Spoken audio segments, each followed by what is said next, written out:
தந்தை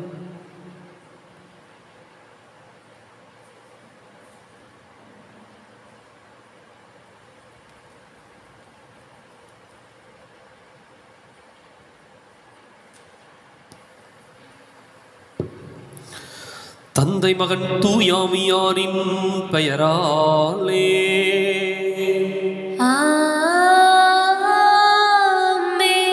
நமக்காக பலியாகி உயிர்த்தெழுந்தனம் தலைவராகிய இயேசு கிறிஸ்துவின் அருளும் கடவுளின் அன்பும் தூயாவியாரின் தோழமையும் உங்கள் அனைவரோடும் இருப்பதாக.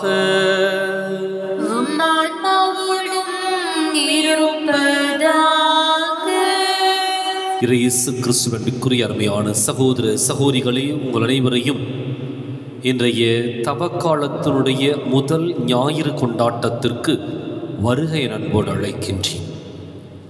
இந்த முதல் வாரத்திலேயே நமக்கு கொடுக்கப்படுகின்ற நற்செய்தி சோதனையின் நற்செய்தி. ஆண்டவர் இயேசு சோதனைகளை வென்றெடுத்த நற்செய்தியை நாம் வாசிக்க இருக்கின்றோம். இயேசுவினுடைய இந்த சோதனை அவருக்கு அவருடைய பணிவாழ்விலே தீர்மானங்களை எடுக்க உதவியது. எப்படிப்பட்ட சூழ்நிலையிலும் இப்படித்தான் இருக்க வேண்டும் என்ற ஒரு தெளிவையும் நம்பிக்கையும் உறுதியையும் கொடுத்ததுதான் சோதனை. இன்றைக்கு சோதனைகளை வென்றெடுக்கக்கூடிய வல்லமையை ஆண்டவர் இயேசுவிடம் சிறப்பாய் கேட்டு ஜெபிப்போம். சகோதர சகோதரிகளை, தூய மறை நிகழ்வுகளை கொண்டாட நாம் தகுதி பெறும் பொருட்டு நம் பாவங்களை ஏற்றுக்கொள்வோம்.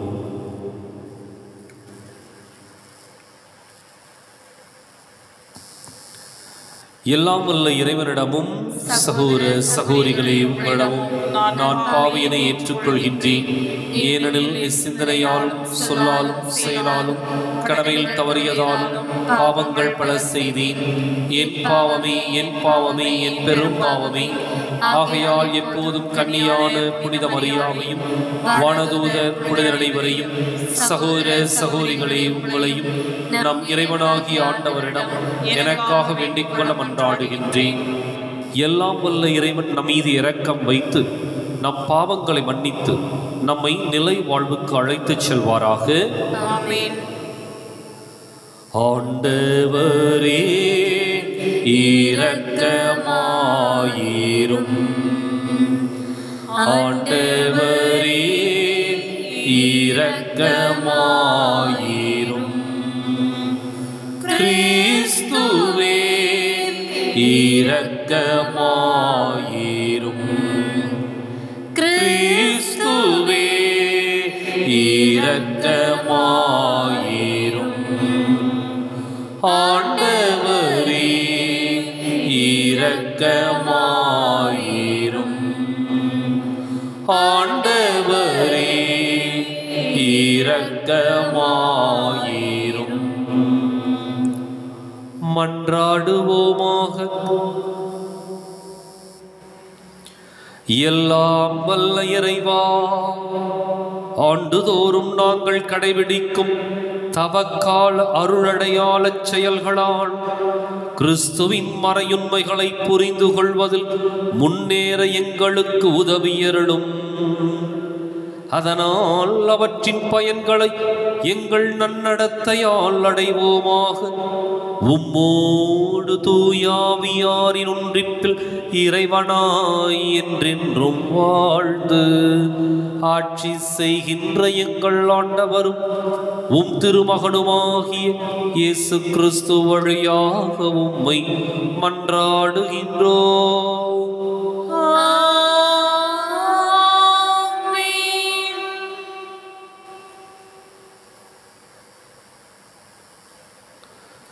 இன்றைய திருப்பலியானது ஜெஸ்ஸி நித்யா இவருடைய கருத்துப்படி குழந்தையருடைய ஆன்மீக காரியங்கள் நன்முறையில் நடைபெற வேண்டும் என்றும் மற்றும் நம் அனைவருடைய வேண்டுதல்களும் விண்ணப்பங்களும் நிறைவேற ஒப்பு கொடுக்கப்படுகின்றது. முதல் வாசகம். தேர்ந்து கொள்ளப்பட்ட மக்களினத்தின் விசுவாச அறிக்கை. இணைச்சட்ட நூலிலிருந்து வாசகம். அதிகாரம் 26, இறை வார்த்தைகள் 4 முதல் 10 முடிய. மோசே மக்களை நோக்கி கூறியது: முதல் பலன் நிறைந்த கூடையை குரு உன் கையிலிருந்து எடுத்து அதை உன் கடவுளாகிய ஆண்டவரது பலிபீடத்தின் முன் வைப்பார். நீ உன் கடவுளாகிய ஆண்டவர் முன்னிலையில் அறிக்கையிட்டு கூற வேண்டியது: நிரந்தர குடியேற்ற அரமையரான என் தந்தை எகிப்து நாட்டுக்கு இறங்கிச் சென்றார். அங்கு மக்கள் சிலருடன் அந்நியராய் இருந்தார். ஆனால் அங்கேயே பெரிய வலிமை மிகு திரளான மக்களினத்தை கொண்டவர் ஆனார். எகிப்தியர் எங்களை ஒடுக்கினர், துன்புறுத்தினர், கடினமான அடிமை வேலைகளை எங்கள் மீது சுமத்தினர். அப்போது நாங்கள் எங்கள் மூதாதையரின் கடவுளாகிய ஆண்டவரை நோக்கி கூக்குரல் எழுப்பினோம். ஆண்டவர் எங்கள் குரலை கேட்டார். எங்களுடைய துன்பத்தையும் வருத்தத்தையும் அவதியும் கண்டார். தம் வலிய கரத்தாலும் ஓங்கிய புயத்தாலும் அஞ்சத்தக்க பேராற்றலாலும் அடையாளங்களாலும் அரும் செயல்களாலும் ஆண்டவர் எங்களை எகிப்திலிருந்து புறப்படச் செய்தார். அவர் எங்களை இந்த இடத்திற்கு கூட்டி வந்தார்.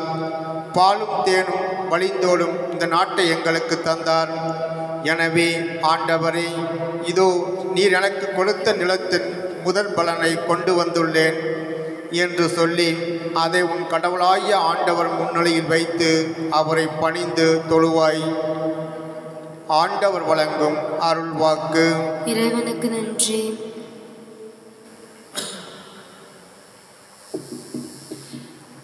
பதிலுரை பாடல் பாட வேண்டிய பல்லவி: ஆண்டவரே, துன்ப வேளையில் என்னோடு இருந்தருளும்.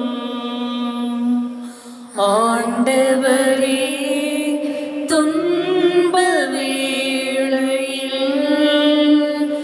என்னோடு இருந்தருளும்.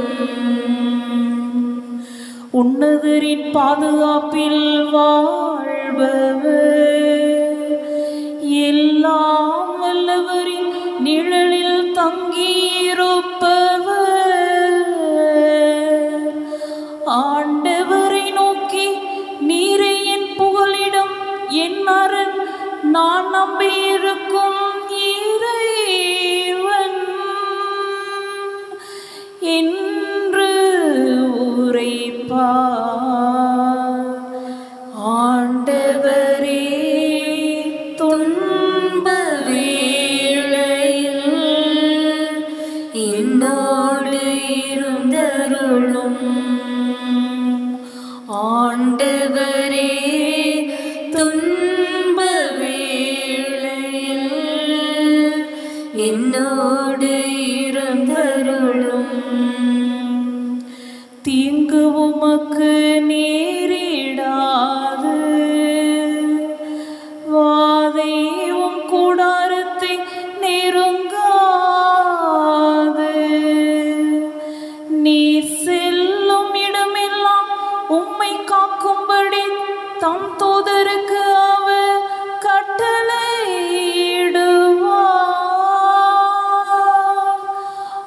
ஆண்டவரே, துன்ப வேளையில்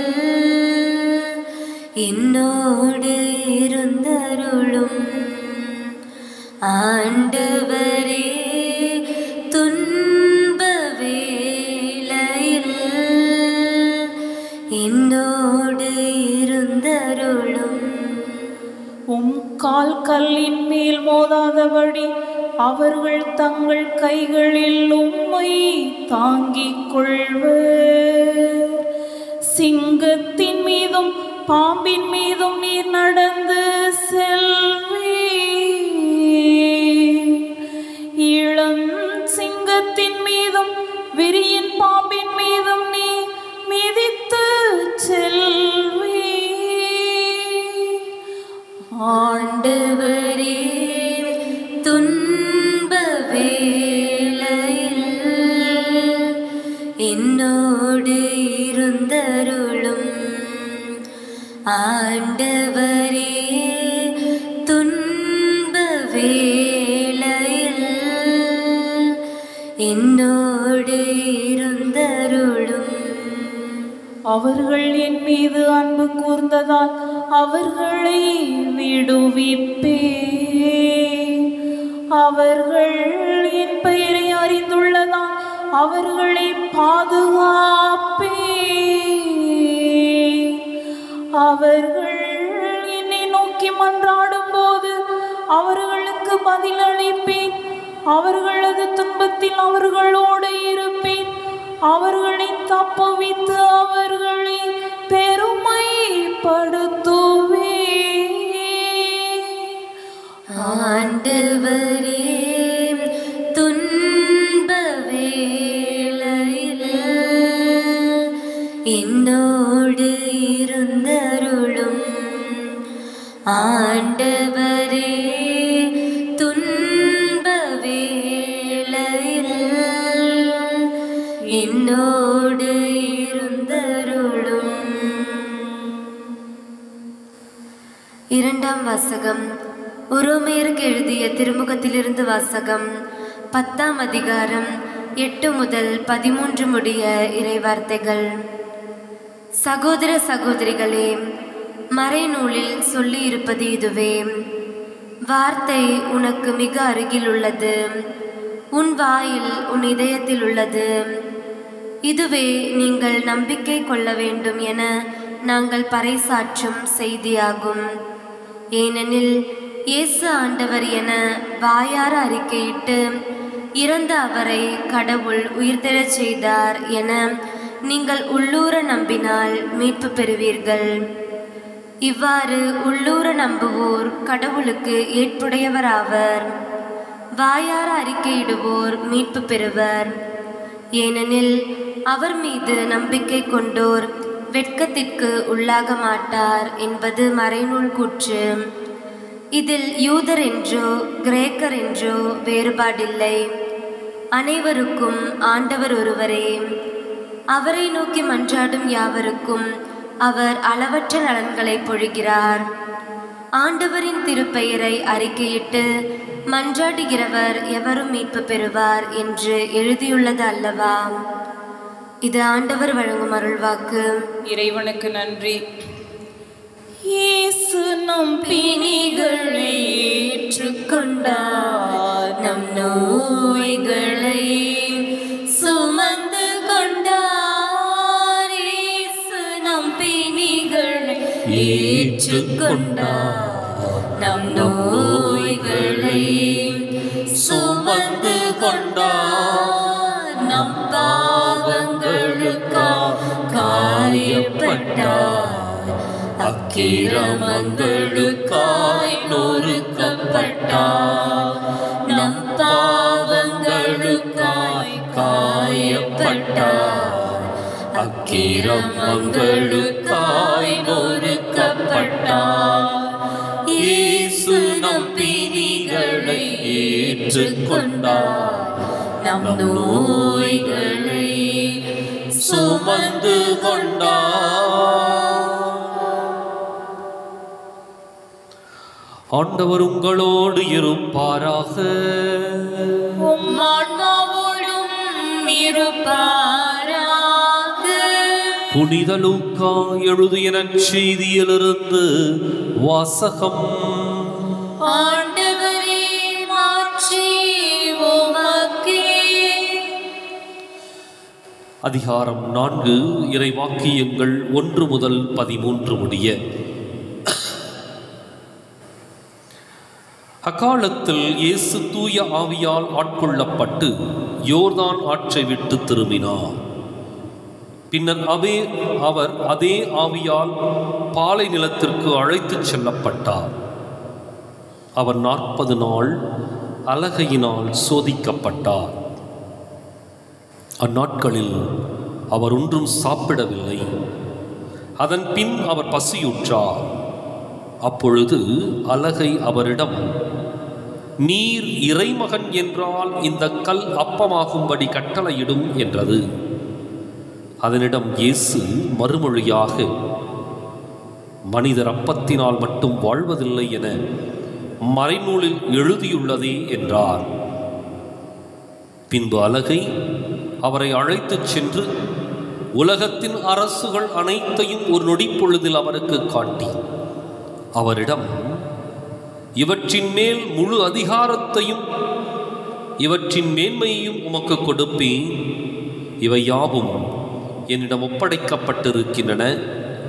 நான் விரும்பியவருக்கு இவற்றை கொடுப்பேன். நீர் என்னை வணங்கினால் அனைத்தும் உம்முடையவையாகும் என்றது. இயேசு அதனிடம் மறுமொழியாக, உன் கடவுளாகிய ஆண்டவரை வணங்கி அவர் ஒருவருக்கே பணி செய்வாயாக என்று மறைநூலில் எழுதியுள்ளது என்றார். பின்னர் அது அவரை எருசலேமுக்கு அழைத்துச் சென்று கோவிலின் உயர்ந்த பகுதியில் அவரை நிறுத்தி, நீர் இறைமகன் என்றால் இங்கிருந்து கீழே குதியும். உம்மை பாதுகாக்கும்படி கடவுள் தம் தூதருக்கு உம்மை குறித்து கட்டளையிடுவார் என்றும், உமது கால் கல்லில் மோதாதபடி அவர்கள் தங்கள் கைகளால் உம்மை தாங்கிக் கொள்வார்கள் என்றும் மறைநூலில் எழுதியுள்ளது என்றார். இயேசு அதனிடம் மறுமொழியாக, உன் கடவுளாகிய ஆண்டவரை சோதிக்க வேண்டாம் என்றும் சொல்லியுள்ளதே என்றார். அலகை சோதனைகள் அனைத்தையும் முடித்த பின்பு ஏற்ற காலம் வரும் வரை அவரை விட்டு அகன்றது.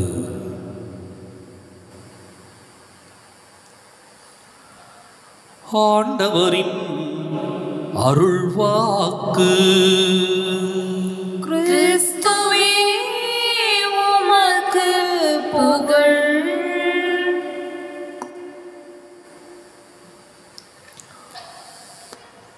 இயேசு கிறிஸ்துவிற்குரிய அருமையான சகோதர சகோதரிகளே,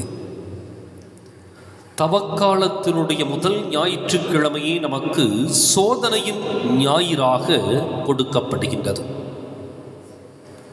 ஆண்டவர் இயேசு பாலைநிலத்திற்கு அழைத்துச் செல்லப்படுகின்றார். அங்கு 40 நாட்கள் அவர் உண்ணாமல் இருக்கின்றார். இறுதியிலே பசியுறுகின்றார். அந்த சூழலை பயன்படுத்தி கொண்டு அங்கு சோதனைகள் நடைபெறுகின்றன. இன்னைக்கு வாசிக்கப்பட்ட நற்செய்தியில் இயேசுவினுடைய சோதனைகளை நாம் கொஞ்சம் ஆழ்ந்து தியானிக்கின்ற பொழுது அவை மூன்றும் ஏதோ தொடர்ச்சியாக இயேசுவிற்கு கொடுக்கப்பட்டதைப் போல ஒரு தோற்றம். ஆனால் இந்த 40 நாட்கள் அவர் பாலை நிலத்திலே உண்ணா நோன்பு இருக்கின்ற பொழுது இந்த சோதனைகள் அவருக்கு ஒரு முறை அல்ல, பல முறை திரும்ப திரும்ப வந்திருக்க வேண்டும். அலகை இந்த சோதனையை பல வகைகளிலும் நேரங்களிலும் முறைகளிலும் இதை உட்புகுத்தி இருக்க வேண்டும். இந்த 3 சோதனைகளுமே ஒரு மனிதனுடைய வாழ்க்கையினுடைய யதார்த்தத்தை சிறப்பாக எடுத்து காட்டுகின்றது. உளவியல் ரீதியாகவும் மனிதனுடைய வாழ்க்கையினுடைய அடிப்படை பண்பு முறையிலும் இந்த சோதனைகளை நாம் கொஞ்சம் அலசி பார்த்தால் அவற்றினுடைய தன்மை நமக்கு தெரியும், இயேசுவினுடைய தெளிவு நமக்கு புரியும். இந்த 3 சோதனைகளும் மனித வாழ்க்கையினுடைய ஒவ்வொரு கட்டத்திலும் யதார்த்தமாக வரக்கூடியது. ஒரு மனிதன் என்பவன் ஆசையினால், இச்சையினால், உணர்வுகளால், உணர்ச்சிகளால், இன்னும் அவனுடைய உள்ளத்தில் எழுகின்ற எதிர்பார்ப்புகளால் பின்னப்பட்டவன். ஒரு மனிதனை இதிலிருந்து வேறுபடுத்தி பார்க்க முடியாது. ஏனென்றால் ஒரு மனிதன் பிறந்தது முதல் இறக்கின்ற வரை சில ஆசைகளும் எதிர்பார்ப்புகளும் உணர்வுகளும் உணர்ச்சிகளும் அவனை தூண்டி எழுப்பி வழிநடத்தி கொண்டே இருக்கின்றன. இவை தன்னிலேயே தவறா அப்படின்னா இல்லை. ஒரு மனிதனுக்கு வருகின்ற ஆசை ஒருபோதும் தவறு இல்லை. ஒரு மனிதனுக்கு வருகின்ற உணர்வோ உணர்ச்சியோ தவறு இல்லை. ஏனென்றால் அந்த உணர்வும் உணர்ச்சியும் இருந்தால் மாத்திரம்தான் அவன் மனிதனாக வாழ முடியும். தவறு எங்க நடக்குது அப்படின்னா, எப்பொழுது இந்த ஆசையும் இச்சையும் நம்மை சரியான வழிகாட்டுதல் முறையிலிருந்து வேறுபடுத்தி தீமைக்கும் பாவத்திற்கும் அழைத்து செல்லுகின்றதோ அங்கதான் நாம் சோதனையில் விழுந்து பாவத்தை செய்கின்றோம். அப்ப இந்த 3 சோதனைகளும் ஒரு மனிதனுடைய வாழ்க்கையினுடைய 3 படிநிலைகளை சொல்லி காட்டுகின்றது. ஒரு மனிதன் என்பவன் உடலோடு வாழக்கூடியவன். எனவே இந்த உடலுக்கு என்று சொல்லி இருக்கின்ற எதிர்பார்ப்புகள், உணர்வுகள், உணர்ச்சிகள் அனைத்தும் மனிதன் நிறைவு செய்வதற்கு துடிப்பான். தாகமாக இருந்தால் தண்ணீர், பசியாக இருந்தால் உணவு, குளிராக இருந்தால் உடை. இப்படி ஒரு மனிதன் இந்த உடலினுடைய உணர்வுகளுக்கு ஏற்ப அல்லது உணர்ச்சிகளுக்கு ஏற்ப செயல்பட தூண்டி எழுப்பப்படுகின்றான். அடுத்தது எங்க அப்படின்னம்னா, எங்கே இந்த உடல் சார்ந்த தேவைகள் நிறைவு பெறுகின்றனவோ அடுத்தது நம்முடைய அதிகாரம் சார்ந்த அல்லது பதவி அல்லது ஆளுமை சார்ந்த சோதனைகள் ஏற்படுகின்றன. இந்த ஆளுமை சார்ந்த இந்த சோதனைகள்ல இன்றைக்கு உலகம் கூட மாறி போயிருக்கிறது. என்ன அப்படின்னா, ஒரு மனிதனுடைய மதிப்பும் மரியாதையும் எதை வைத்து எடை போடப்படுகின்றது என்றால், அவனிடம் என்ன இருக்கின்றது, எந்த அதிகாரம் இருக்கின்றது, எப்படிப்பட்ட பதவியில் அமர்ந்திருக்கின்றான், இதை வைத்து மாத்திரமே ஒரு மனிதன் இன்றைக்கு எடை போடப்படுகின்றான். அதிகாரத்திலும் பதவியிலும் இருந்தால் அவர்கள் பெரியவர்கள், இல்லாதவர்கள் சிறியவர்கள். சொத்தும் சுகமும் இருந்தால் அவர்கள் பெரியவர்கள், இல்லாதவர்கள் ஒன்றும் உதவாதவர்கள். தங்களை சுற்றி ஒரு படைபலம் இருந்தால் அவர்கள் பெரியவர்கள், எதுவுமே இல்லாத ஆண்டிகள் இந்த சமூகத்திற்கு உதவாக்கரைகள். இதான் இன்றைக்கு உலகம் கொடுத்திருக்கின்ற மதிப்பு மரியாதை. எனவே மனிதன் இந்த மதிப்பையும் மரியாதையும் பெறுவதற்காக சொத்தையும் காசையும் பதவியையும் அல்லது அதிகாரத்தையும் நோக்கி பயணப்படுகின்றான். எனவே இது அடுத்த கட்டம். 3வது கட்டம் என்ன அப்படின்னா, புகழ் பெருமை விரும்பாத மனிதர் எவரும் இல்லை. உடல் சார்ந்த தேவைகள் நிறைவு பெறுகின்ற பொழுது அதிகாரம் சார்ந்த தேவைகள் அங்கு வருகின்றன. அதிகாரம் சார்ந்த தேவைகள் நிறைவு பெறுகின்ற பொழுது புகழும் பெருமையும் சார்ந்த உள்ளத்து உணர்வுகள் கொஞ்சம் நம்முடைய உள்ளத்திலிருந்து எழுகின்றன. எல்லாரும் என்னை புகழணும், நல்லவன்னு சொல்லணும், பெருமையாக பேச வேண்டும், என்னை பாராட்ட வேண்டும் என்ற அந்த உணர்வு, அல்லது நம்மை பார்த்து கூட்டம் ஒன்று ஆரவரித்து ஆர்ப்பரிக்க வேண்டும், கைதட்ட வேண்டும். அங்கு நான் என்ற ஒரு கர்வமும் அகம்பாவமும் அந்த மனிதனுக்குள் ஊற்றெடுக்கின்றது. அப்போ இந்த 3 நிலைகள். இப்போ சோதனை அப்படிங்கிறது இயேசுவுக்கு கொடுக்கப்படுகின்ற பொழுது இயேசு அந்த சூழலுக்குள் இருக்கின்றார், பசியுறுகின்றார். அடுத்து அவருடைய வாழ்க்கையினுடைய யதார்த்தத்திற்கு செல்லுகின்ற பொழுது எதுவும் இல்லாமல் இருக்கின்றார். மதிப்பு மரியாதை வரவேண்டிய இடத்தில் எதுவுமே இல்லாத சாதாரண எளிய மனிதராக இருக்கின்றார். தான் என்ற அந்த கர்வமும் அகந்தையும் உருவாக வேண்டிய இடத்துல அதை மறுக்கின்றார். அப்போ இயேசுவை சோதிக்கின்ற பொழுது இயேசு தன்னுடைய பணி வாழ்க்கையை அவர் கண்முன்பாக நிறுத்தி இந்த சோதனைகளை வென்றெடுக்கின்றார். தான் எதற்காக அனுப்பப்பட்டேன், எதற்காக அபிஷேகம் செய்யப்பட்டேன் என்று சொல்லி இயேசு இந்த 40 நாட்களும் இந்த தியானத்தை மேற்கொள்ளுகின்றார். ஒரு பாலைவன அனுபவத்தை மேற்கொள்ளுகின்றார். தன்னையே வருத்திக் கொள்ளுகின்றார். இறுதியிலே அதற்கான தெளிவை பெறுகின்றார். அந்த இடத்துல தான் ஆண்டவர் இயேசு சோதனைகளை வென்றெடுக்கின்றார். அப்போ உடல் சார்ந்த ஒரு தேவை, பசியுறுகின்றார். இந்த கல் அப்பத்தை போல தெரிகின்றது, அப்பமாக மாற்றி இதை சாப்பிடு. இயேசுவினுடைய வல்லமைக்கு எதுவும் செய்ய முடியும். சாத்தான் அழகை சோதிக்கின்றது. கல்ல அப்பமா மாற்றி சாப்பிடு. அப்பொழுது இயேசு தீர்க்கமாக முடிவெடுக்கின்றார். உடல் சார்ந்த இச்சைகளுக்கும் உணர்ச்சிகளுக்கும் என்னை இழந்து அடைய வேண்டிய இலக்கையும் அல்லது உன்னதமான நோக்கத்தையும் இழந்து போய் விடுவதல்ல என்னுடைய பணி. தெளிவாக முடிவெடுக்கின்றார். எனவே அந்த நேரத்திலே உடல் தேவைகளுக்கு தன்னுடைய உடலையோ உள்ளத்தையோ கையளிக்கவில்லை. மாறாக தன்னுடைய நோக்கத்தை அவர் கண்முன்பாக நிறுத்தி அதை வென்றெடுக்கின்றார்.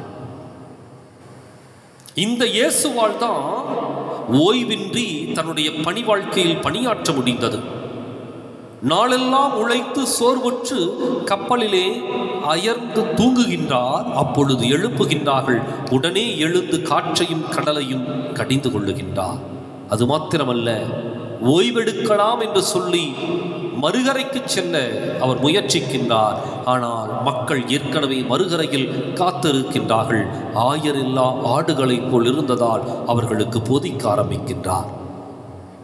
எனவே தன்னுடைய பசியை பற்றியோ அல்லது ஓய்வை பற்றியோ, தான் அணிந்திருக்கின்ற உடையை பற்றியோ, தான் தங்குகின்ற உறைவிடத்தை பற்றியோ இயேசு ஒருபோதும் கவலைப்படவில்லை. தன்னுடைய பணி வாழ்க்கையில் அதை வென்றெடுக்கின்றார்.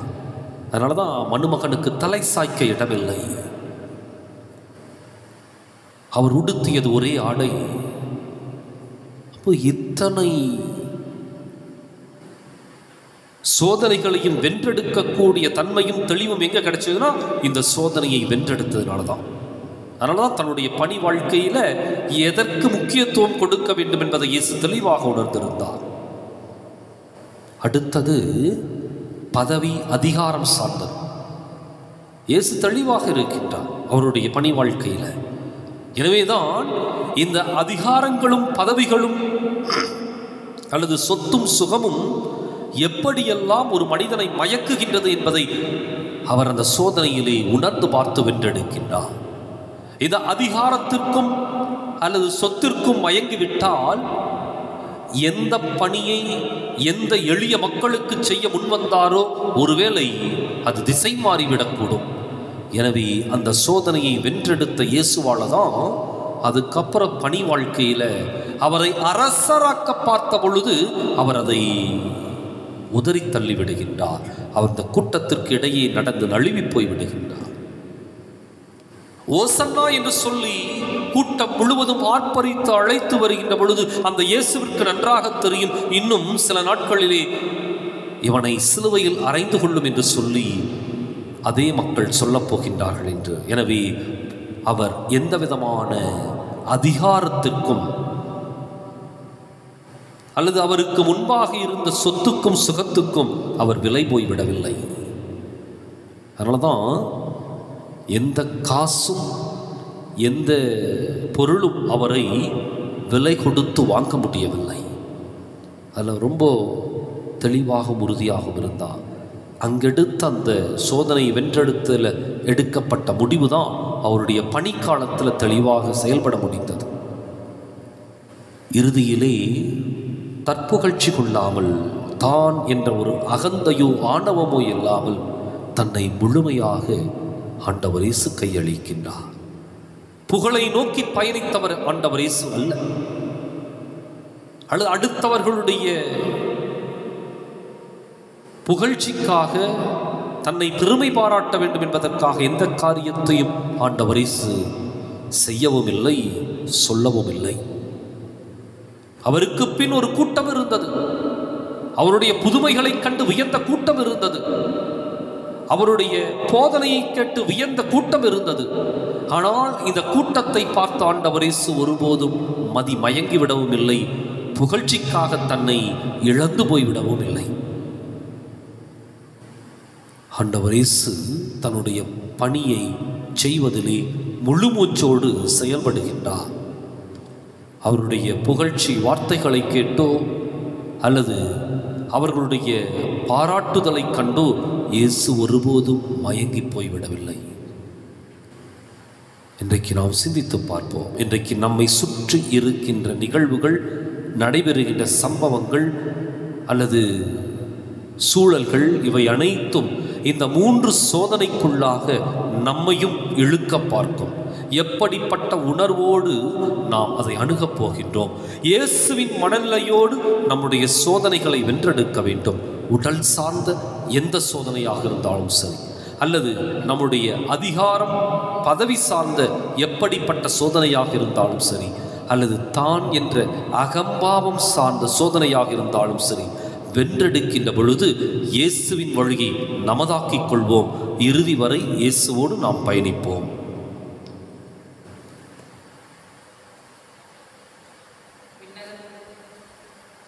விண்ணகத்தையும் மண்ணகத்தையும் படைத்த எல்லாம் வல்ல தந்தையாகிய கடவுளை நம்புகின்றேன்.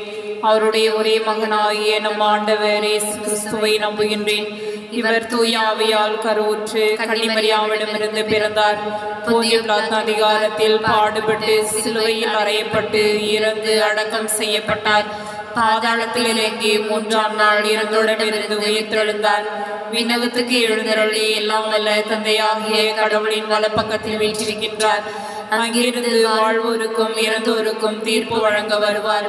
தூய ஆவியாரை நம்புகின்றேன். புனித கத்தோலிக்க திரு அவையை நம்புகின்றேன். புனிதர்களின் உறவு ஒன்றிப்பை நம்புகின்றேன். பாவ மன்னிப்பை நம்புகின்றேன். உடலின் உயிர்ப்பை நம்புகின்றேன். நிலை வாழ்வை நம்புகின்றேன். ஆமென். நமது அன்பு வானக தந்தையிடம் நம்முடைய வாழ்க்கைக்கு தேவையான வரங்களை நம்பிக்கையோடு ஒப்புக் கொடுப்போம்.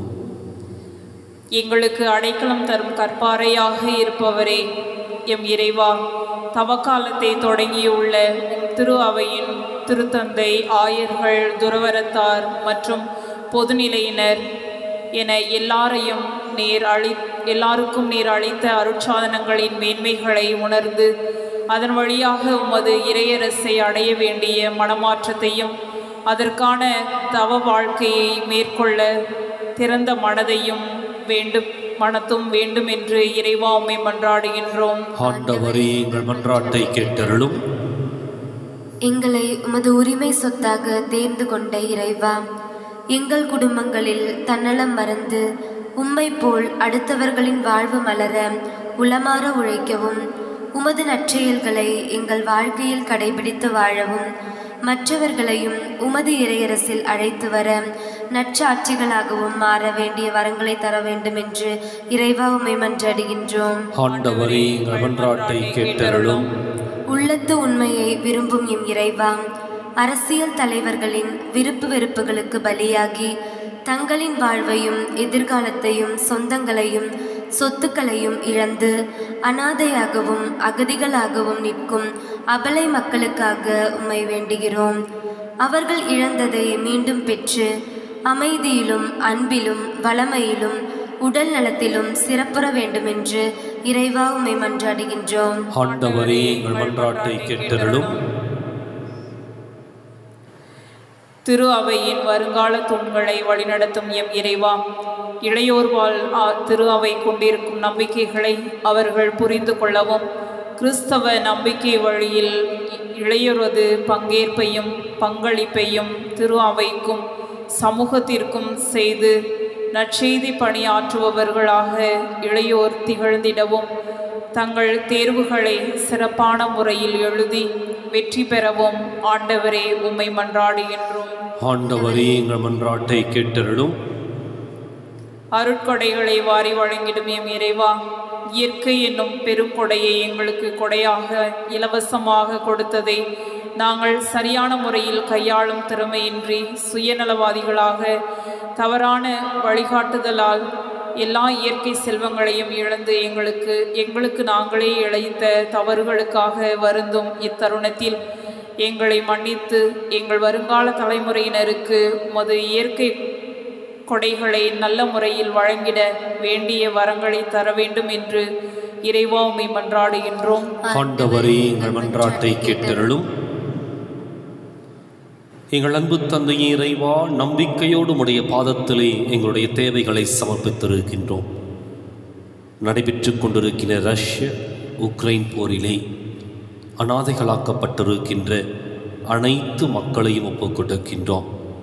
இறந்த ஆன்மாக்களுக்கு நித்திய இளைப்பாட்சியை கொடுத்தருளும். அனாதைகளாக இருக்கின்ற குழந்தைகள் அல்லது குழந்தைகளை இழந்த அனாதை பெற்றோர் இவர்களை நீரே ஆசிர்வதித்து அவர்களுக்கு தேவையான ஆறுதலையும் தேறுதலையும் கொடுத்தருளும். இறைவா, எம்முடைய வலது வாய்க்கால் திட்டம் நடைபெற்று கொண்டிருக்கின்ற வேளையில் இதனை நீரே சிறப்பாய் முடித்து கொடுப்பீராக. உம்முடைய ஆற்றலும் வலிமையும் எங்கள் ஒவ்வொருவரோடும் தங்கி எங்களை காத்து வழிநடத்த வேண்டும் என்று எங்கள் ஆண்டவராகிய கிறிஸ்து வழியாக மன்றாடுகின்றோம். ஆமென். எடுத்து வந்தோம் காணிக்கை, இறையமுதே உம்மை சூழ வந்தோம், இனிதாகவே எம்மையாளவே இதை பாயின்று வேண்டுகிறோம். எடுத்து வந்தோம் காணிக்கையை, வாழ்வும் உமதே தாழ்வும் உமதே, வையத்தில் படைத்ததெல்லாம் உமதே. வாழ்வும் உமதே தாழ்வும் உமதே, வையத்தில் படைத்ததெல்லாம் உமதே. என் சிறு வாழ்வில் நிகழ்வதெல்லாம் உம் திருப்பலியாய் மாற்றிடுமே. எடுத்து வந்தோம் காணிக்கையை, இறையமுதே உம்மை சூழ வந்தோம், இனிதாகவே எம்மையாளவே இதை ஏற்பாயின்று வேண்டுகிறோம். சகோதர சகோதரிகள், என்னுடையதும் உங்களுடையதுமான இப்பலி எல்லாம் வல்ல தந்தையாக இறைவனுக்கு ஏற்றதாகும்படி மன்றாடுங்கள். ஆண்டவர் தம் திருப்பேரின் புகழ்ச்சிக்காகவும் ஆட்சிக்காகவும் நமது நன்மைக்காகவும் புனித திரு அவையின் அனைத்து நலன்களுக்காகவும் உமது கையிலிருந்து பலியை ஏற்றுக்கொள்வாராக. ஆண்டவரே, இக்காணிக்கைகளை உம் திருமுன் கொண்டு வந்து புனிதமிக்க அருளடையாள கொண்டாட்டத்தை தொடங்குகின்றோ. இவற்றை தகுந்த முறையில் ஒப்புக் கொடுக்க எங்களுக்கு அருள் புரிவீராக. எங்கள் ஆண்டவராகிய கிறிஸ்து வழியாக உம்மை மன்றாடுகின்றோ.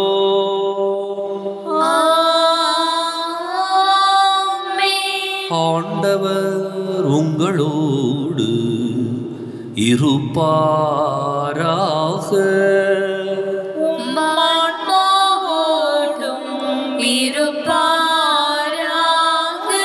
இதயங்களை மேலே எழுப்புங்கள்.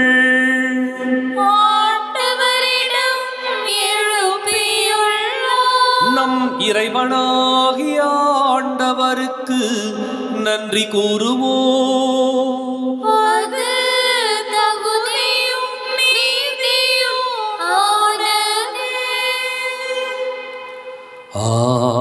ஆண்டவரே, தூயவரான தந்தையே,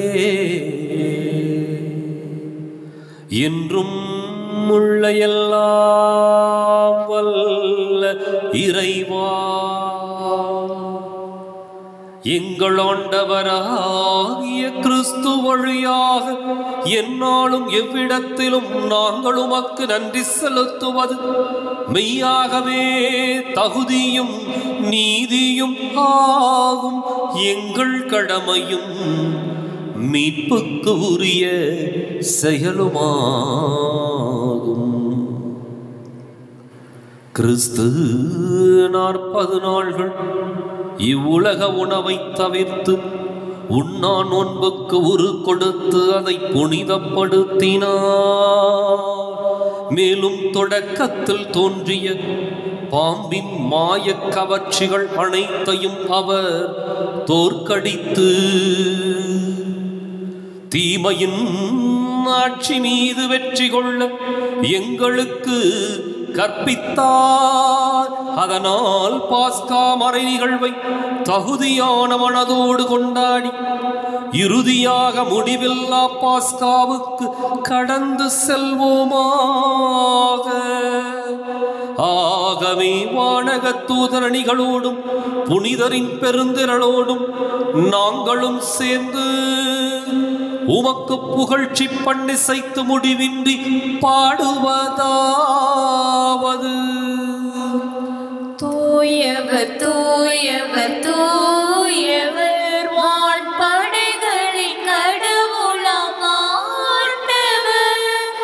விண்ணகமும் மண்ணகமும் உமது மாட்சியால் நிறைந்துள்ளன. உன்னதங்களிலே ஓசன்னா, உன்னதங்களிலே ஓசன்னா. ஆண்டவர் பேரால் வருகிறவர் ஆசி பெற்றவர். உன்னதங்களிலே ஓசன்னா, உன்னதங்களிலே ஓசன்னா.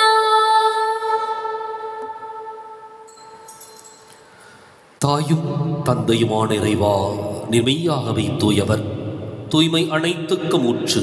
ஆகவே உம்முடைய ஆவியை பொழுது இக்காணிக்கைகளை தூய்மைப்படுத்தமை வேண்டுகின்றோம்.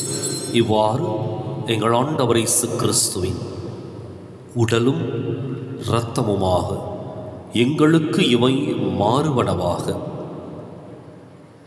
அவர் பாடுபட உள்ளம் கனிந்து தம்மை கையளித்த போது அப்பத்தை எடுத்து நன்றி செலுத்தி அதை பிட்டு தம் சீடர்களுக்கு அளித்து கூறியதாவது: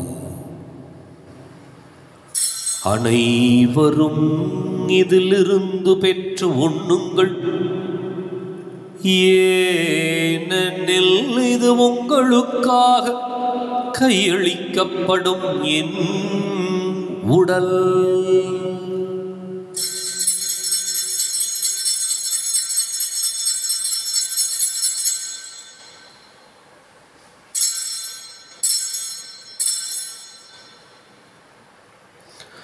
அவன் நம்மை இரவு விருந்தை அருந்தியபின் கிண்ணத்தையும் எடுத்து மீண்டும் உமக்கு நன்றி கூறி தம் சீடர்களுக்கு அளித்து அவர் கூறியதாவது: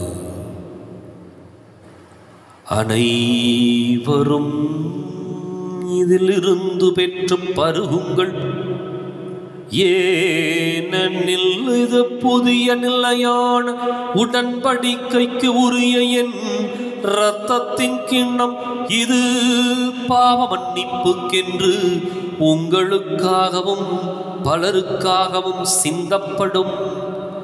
இதை என் நினைவாக செய்யுங்கள்.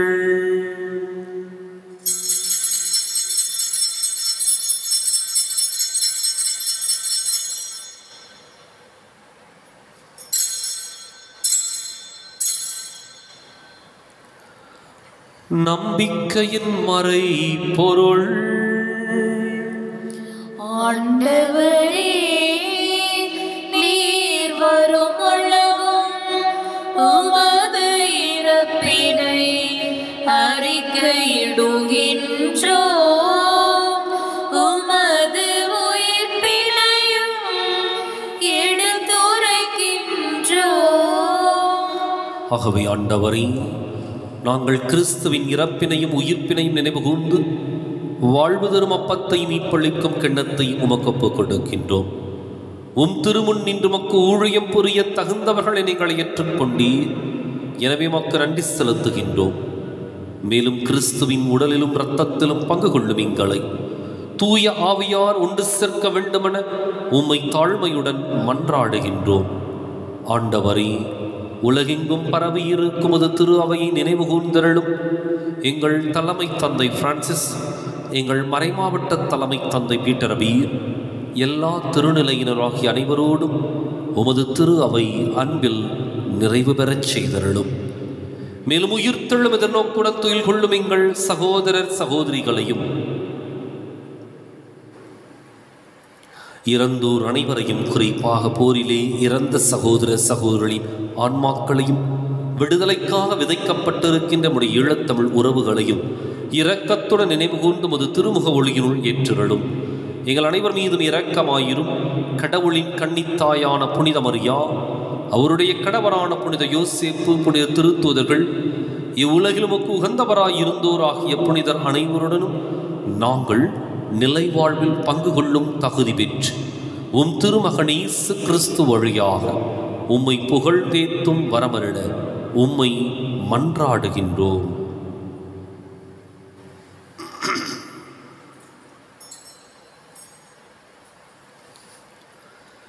இவர் வழியாக இவரோடு இவரில் எல்லாம் வல்ல இறைவனாகிய தந்தையே, தூயாவியாரின் ஒன்றிப்பில் எல்லா புகழும் ஆட்சியும் என்றென்றும் உமக்கு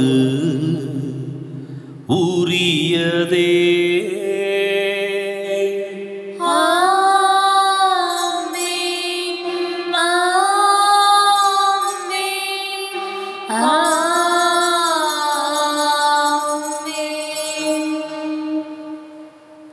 கடவுளை நம் தந்தை என அழைக்க இயேசு நமக்கு கற்பித்தார்.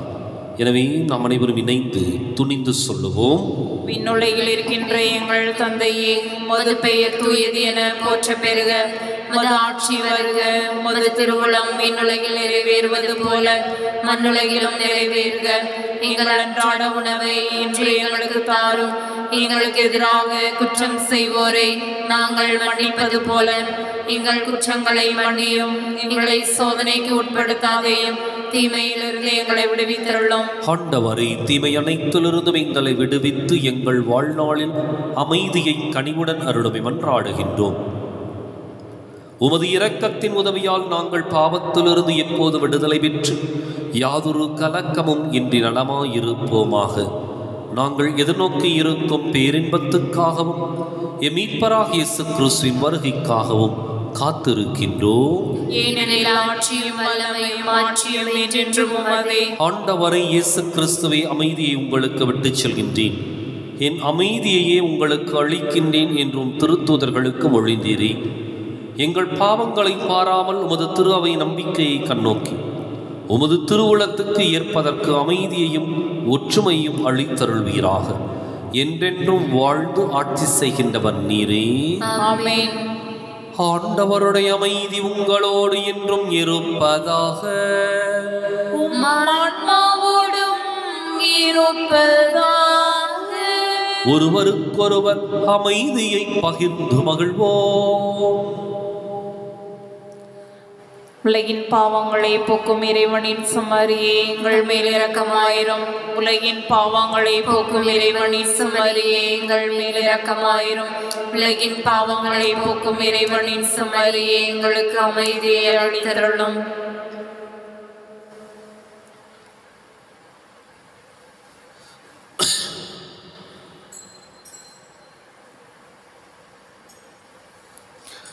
இதோ இறைவனின் செம்மறி, இது உலகின் பாவங்களை போக்குகின்றவர். இந்த செம்மறியின் விருந்துக்கு அழைக்க பெற்றோர் பேறு பெற்றோர். ஆண்டவரே, நீர் என் இல்லத்தில் எழுந்தருளி வர நான் தகுதியற்றவள். ஒரு வார்த்தை மட்டும் சொல்லியல்லும் எனது ஆன்மா நலமடையும்.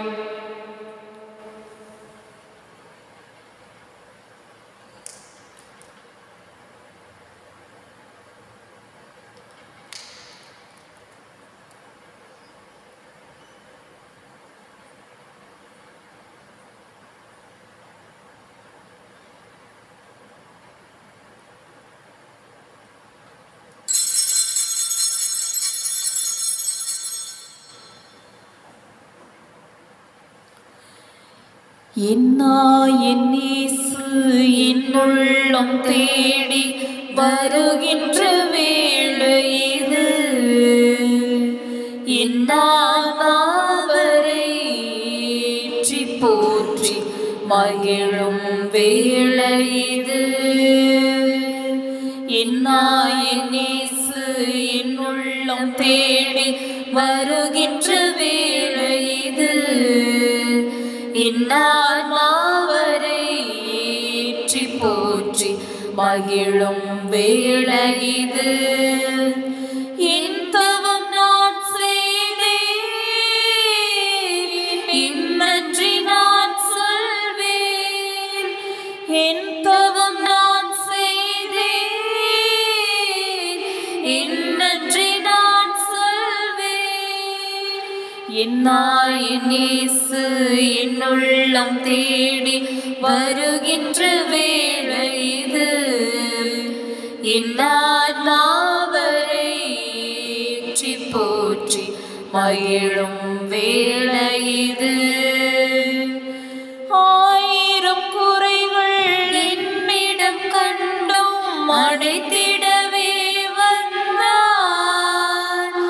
ஆண்டவர் இயேசு அன்பினால் என்னை மாற்றிடவே வந்தார், மாற்றிடவே வந்தார். இயேசு கிறிஸ்துவிற்குரிய அருமையான சகோதர சகோதரிகளே, ஸ்கை டிவி நேயர்களே, Christ the king YouTube channel அன்பு உள்ளங்களே, கொடுத்து கொண்டிருக்கின்ற ஆதரவிற்கும் ஒத்துழைப்பிற்கும் மனமார்ந்த வாழ்த்துக்களை தெரிவித்துக் கொள்கின்றேன். ஏற்கனவே உங்களுக்கு அறிவித்தபடி மாதம் ஒரு திருப்பலிக்கான கருத்து அல்லது நன்கொடை ரூபாய் 100. ஒருவர் 100 ரூபாய் ஒவ்வொரு மாதமும் கொடுக்கின்ற பொழுது ஒரு குறிப்பிட்ட நாளிலே அவர்களுக்காக சிறப்பாக ஜெபிக்கப்படும். உங்களுடைய நன்கொடை இன்னும் இந்த ஒளிபரப்பு வெளிவருவதற்கு மாத்திரமல்ல, இவை அனைத்தும் பல உள்ளங்களை சென்று சேர்வதற்கான ஒரு மறைபரப்பு பணியாக அவற்றை கொடுத்து உதவும்படி அன்போடு வேண்டுகின்றேன். எனவே என்னையோ அல்லது இங்கு வருகின்ற எண்ணில் இருக்கின்ற நபர்களையோ தொடர்பு கொண்டு உங்களுடைய இந்த கருத்துக்களை பதிவு செய்து கொள்ளும்படி அன்போடு வேண்டுகின்றேன். அவை அனைத்தும் ஒவ்வொரு மாதமும் அந்த குறிப்பிட்ட நாளிலே அல்லது அந்த தேதியிலே உங்களுக்காக சிறப்பாக ஜெபிக்கப்படும். இறுதி ஜெபத்திற்காக அனைவரும் எழுந்து நிற்போம். மன்றாடுவோமாக. ஆண்டவரே, புத்துயிர் தரும் விண்ணக உணவினால் எங்கள் நம்பிக்கை ஊட்டம் பெறவும் எதிர்நோக்கு வளரவும் அன்பு உறுதியடையவும் உம்மை வேண்டுகின்றோம். அதனால் உயிருள்ள உண்மையான உணவாம் கிறிஸ்துவை நாங்கள் ஆர்வத்துடன் நாடக் கற்றுக்கொள்வதோடு உமது வாயினின்று புறப்படும் எல்லா வார்த்தைகளாலும் வாழ்ந்திட ஆற்றல் பெறுவோமாக. எங்கள் ஆண்டவராகிய கிறிஸ்து வழியாக உம்மை மன்றாடுகின்றோம்.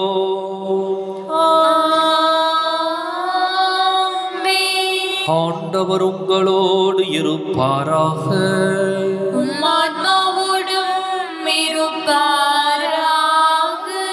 எல்லாம் வல்ல இறைவன் தந்தை, மகன், தூயாவியார் உங்களுக்கு ஆசி வழங்குவாராக.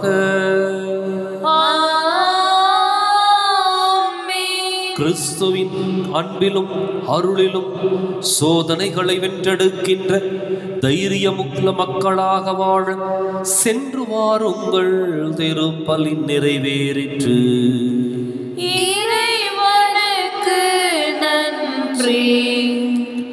அன்பு உள்ளங்களே, ஒவ்வொரு சனிக்கிழமையும் கொழுஞ்சாம்பாறை கருமன் புனித மரிய மதலினம்மாள் திருத்தலத்திலே காலை 10:30 மணிக்கு திருப்பலியும், அதனைத் தொடர்ந்து மதலேன் மரியம்மாளுடைய நவநாளும், அதனைத் தொடர்ந்து நற்கருணை ஆசிரும் நடைபெறுகின்றது.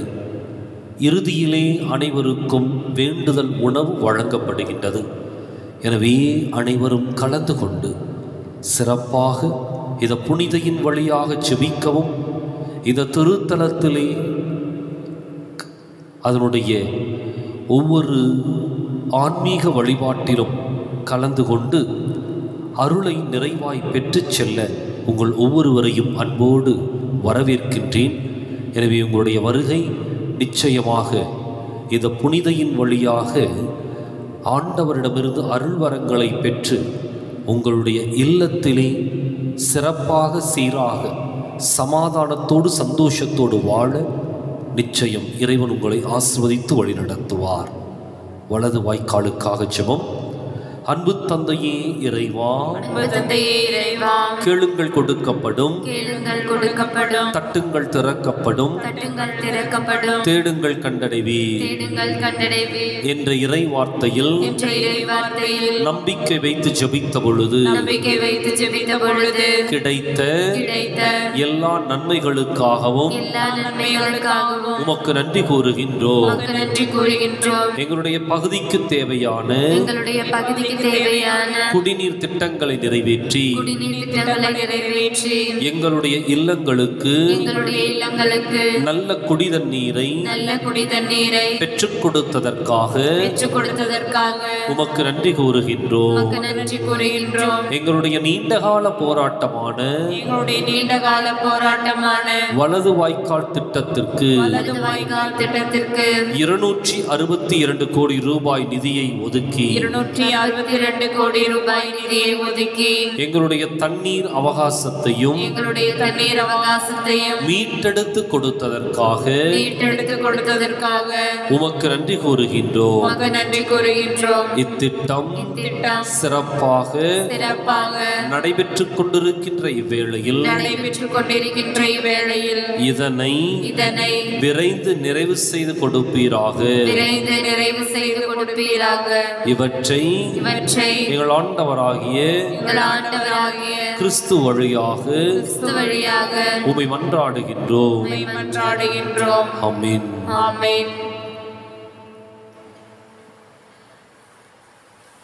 மாதாவே சரணம், உந்தன் பாதாரம் புவிக்காதாரம், கன்னி மாதாவே சரணம்.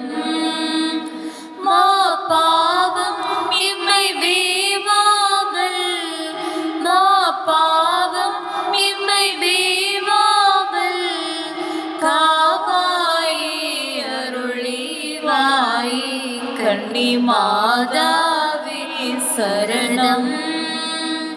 மாசில் அமனமும் இயேசுவின் உள்ளமும் மாந்தரின் தவறால் நோயுற கண்டோம். மாசில் அமனமும் இயேசுவின் உள்ளமும் மாந்தரின் தவறால் நோயுற கண்டோம்.